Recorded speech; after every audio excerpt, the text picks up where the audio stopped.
Bismillahirrahmanirrahim. Selamat sore saudara-saudara sekalian. Izinkan saya untuk bercerita sebuah kisah. Ini adalah kisah pribadi. Berawal tahun 2000, pada saat itu saya masih seorang guru. Nah, saya berpingin keluar dari zona nyaman gitu. Nah, karena seorang guru itu adalah sebuah zona nyaman. Nah, sementara saya sendiri ingin keluar dari zona nyaman itu gitu. Nah, apa yang saya pikirkan untuk keluar dari zona nyaman? Saya mau membuat sebuah perusahaan. Jadi, dan saya tidak punya basic untuk membuka sebuah perusahaan. Nah, ini berawal juga idenya dari perbincangan beberapa orang teman, sehingga kami bersepakat untuk membuka sebuah perusahaan. Dan perusahaan itu nanti dengan kesepakatan bersama, kita buat perusahaan dalam bentuk perusahaan terbatas, yaitu PT. Namanya juga keren ya, nama orang Medan, yaitu PT Panca Mutiara Medan, yaitu berarti kami adalah 5 orang mutiara dari Medan. Nah, sepakat kami buka sebuah perusahaan dengan setelah diurus semua legalitas hukumnya. Kami jalankan perusahaan itu dengan semangat, tentu semangat yang menggebu-gebu, karena kita bisa melihat masa depan, bagaimana sebuah perusahaan itu akan sukses di masa depan. Nah, dari mana kami bergerak? Kami bergerak di bidang kelapa sawit. Ya, karena saat itu kelapa sawitnya permasalahan selagi booming-boomingnya. Nah, awal kami memulai usaha itu di pembelian dan penjualan. Satu, kami jual beli namanya kecamba. Kemudian kami juga beli yaitu sawit. Nah, kami beli, kami jual. Kecambanya kami beli di beberapa perusahaan, kemudian kami jual ke Kalimantan, ada juga kami jual ke Malaysia. Demikian juga dengan bibit sawitnya. Kami beli di beberapa perusahaan, kami jual ya sesuai dengan permintaan, ada yang ke Kalimantan, ada yang ke Malaysia. Dan itu berjalan bagus beberapa tahun gitu. Dan alhamdulillah semua kawan-kawan tentu karena perusahaannya berjalan lebih bagus, ya dengan sendirinya taraf hidupnya semula meningkat. Nah, dari jual beli kecamba, jual beli sawit, kami bergerak dari menjual dan membeli lokasi sawit atau tanah untuk membangun areal kelapa sawit. Dan itu kami mulai dengan menegosiasi pembelian tanah kurang lebih 5.000 hektar di daerah Bagan Batu, Pekanbaru gitu. Untuk pembelian tanah 5.000 hektar ini bukan hal yang gampang gitu. Kita perlu tahu segala prosedurnya.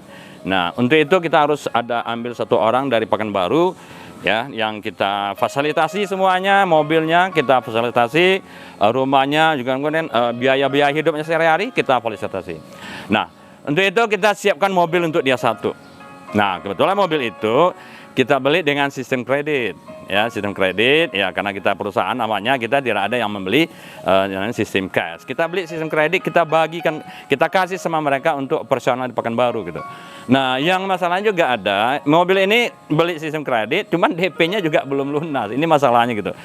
Nah, berjalan beberapa tahun berikutnya dengan pengurusan tanah yang luar biasa sulitnya, ya dengan biaya yang begitu besar keluarnya. Sementara kita lihat di dalam perjalanan saldo cash perusahaan itu kayaknya sudah mulai mulai tidak terjadi ketidakseimbangan.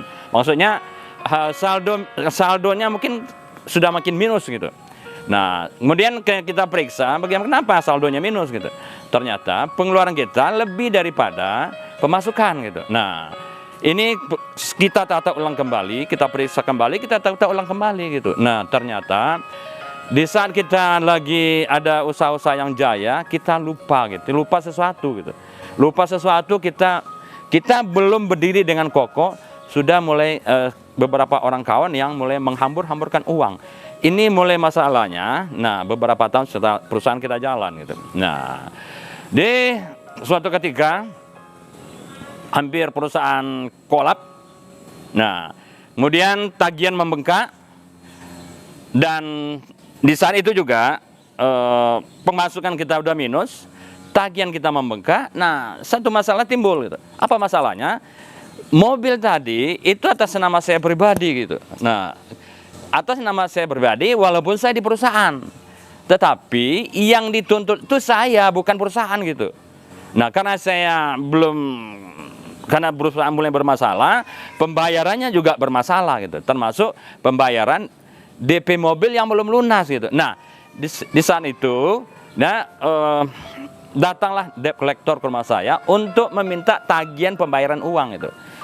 Masalahnya kadang-kadang mereka pagi datang gitu. Pagi datang, subuh mereka datang.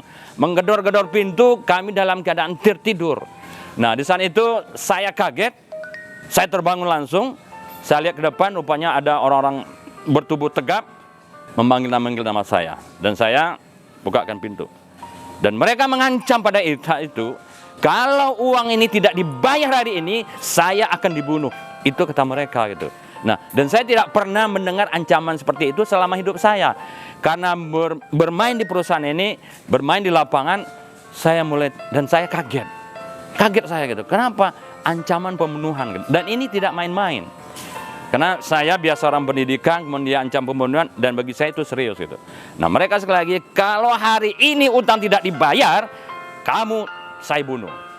Oke? Dan itu suaranya dengar dengan anak istri saya. Anak istri saya menjerit. Dan saya harus bisa menyabarkan mereka waktu itu. Oke, kalian diam, kalian tenang, saya selesaikan persoalan ini. Nah, waktu itu saya bilang sama mereka, ya, saya panggil abang-abang, kita tetap menghormati mereka. Bang, hari ini sekitar jam 10 siang nanti, jam 10 nanti, kita berkumpul di satu tempat. Nah, kita ke sana sama-sama, dan ada teman-teman kita di sana. Oke, kita sepakat. Nah, jam yang disepakati kita berangkat bersama-sama gitu. Dan saya di belakang. Nggak mungkin saya di depan. Saya safety saya gitu. Nah, di saat saya safety-kan diri saya, sudah beberapa menit dalam perjalanan, sampailah saya di tempat yang dituju. Nah, di tempat yang dituju itu saya kan juga men-safety-kan tempatnya gitu. Apa yang safety-kan? Saya ke sana, teman-teman saya sudah suruh-suruh, termasuk direktur dari perusahaan saya. Nah, direktur perusahaan saya juga menunggu di sana gitu. Nah, mereka menunggu juga sama kawan-kawan mereka gitu, dan beberapa teman yang lain. Nah, sesampai di sana, ya itu kurang lebih setengah jam perjalanan dari rumah saya. Nah, biasanya kalau kita punya teman dan teman kita ketemu ke teman, itu biasanya apapun persoalan yang kita hadapi itu akan selesai. Nah, jadi debt collector yang saya bawa ke sana tadi, rupanya yang di sana itu ada teman mereka gitu. Dan teman-teman mereka tuh kaget, kok mereka sama saya gitu. Ternyata, apa kabar bos? Ya, ini sama bapak ini. Iya, ada masalah apa gitu? Ya, mereka sebetulnya mereka tidak nggak mengerti masalahnya gitu. Cuman karena saya sama teman, mereka pertama sebelum duduk, sebelum bercerita menawarkannya adalah, bos minum apa? Teh manis, kopi dan sebagainya. Oke, kami minum teh manis saja. Oke. Nah, berceritalah mereka sesama mereka di situ gitu. Nah, ada direktur saya juga seperti itu di situ, mereka cerita. Nah, dan yang hebatnya lagi, pergaulan di lapangan itu adalah jaringan antara sesama teman ini bisa menghilangkan persoalan yang ada di lapangan. Maksudnya apa? Persoalan saya itu tidak ada di dalam cerita mereka gitu. Sehingga ya sampai detik ini cerita saya harus bayar uang itu sampai detik ini nggak ada lagi. Aliasnya apa? Persoalan sudah selesai gitu. Nah, dan tidak itu saja masalah yang dihadapi ya. Karena saya juga membayar tagihan-tagihan yang lain. Ya, dengan sendirinya waktu itu saya permodalannya bukan hanya modal pribadi, kita modalnya dari rumah yang kita ambil melalui kredit dan sebagainya. Nah, kredit perbankan juga bermasalah. Saya harus bayar kredit perbankan. Dan saat itu saya sudah nggak punya uang, alias saya harus menunggak. Akhirnya menunggak, beberapa bulan menunggak, pihak bank memberikan keluasan untuk saya untuk membayarnya gitu. Nah, bank silakan bapak, kapan bapak bisa sanggup bayar? Dan saya berpikir kayaknya persoalan semakin besar. Di saat persoalan semakin besar, tapi pihak bank masih memberikan kesempatan sama saya. Saya bilang sama orang bank, bapak, saat saya meminjam itu saya enak gitu.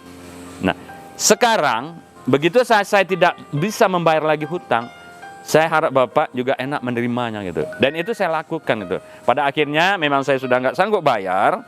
Nah, rumah itu saya persilakan ke bank kembali. Dan saya pada akhirnya mengontrak sebagai orang biasa saja. Di saat punya rumah, dan saat setelah itu tidak punya rumah lagi. Dan waktu saya bilang sama istri saya, Alhamdulillah. Alhamdulillah, rumah kita habis, ya di mata orang habis, mobil kita habis, sepeda motor kita habis.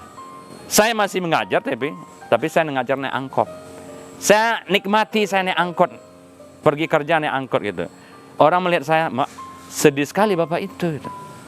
Biasanya naik mobil, sekarang naik angkot, sedih sekali. Memang iya. Orang akan menanggapi berbeda apa yang kita alami. Tapi saya berbeda juga cara menanggapi saya. Saya menanggapi masalah, bukan masalahnya gitu. Saya menanggapi adalah bagaimana cara saya menanggapi masalah itu. Jadi bukan masalahnya, fokus saya ke masalah. Saya menanggapi bagaimana sikap saya terhadap masalah. Nah, dan sikap saya waktu itu yang pertama adalah saya bersyukur dan saya berterima kasih. Alhamdulillah ya Tuhan, ini bukan milik saya, ini hanya titipan. Dan titipan saya tahu itu berada di tangan, di genggaman. Suatu saat nanti mungkin engkau ambil kembali. Dan sekali lagi waktu itu saya hanya mengucapkan Alhamdulillah. Istri saya bilang apa? Ini yang luar biasa lagi. Istri saya bilang, Bang, suatu saat akan kembali lagi Bang.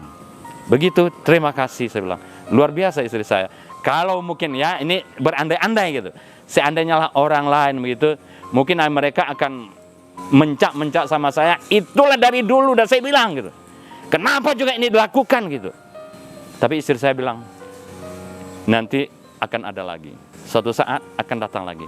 Terima kasih istriku sayang. Nah jadi Bapak Ibu sekalian, saudara-saudara sekalian, masalah bukan masalah gitu. Ya, masalah itu bukan masalah. Jadi yang masalah itu adalah bagaimana kita menyikapi masalah. Itu yang jadi masalah gitu. Nah, jadi sekarang kembali ke sikap. Sekali lagi, hanya pesan barangkali, pesan singkat dari saya.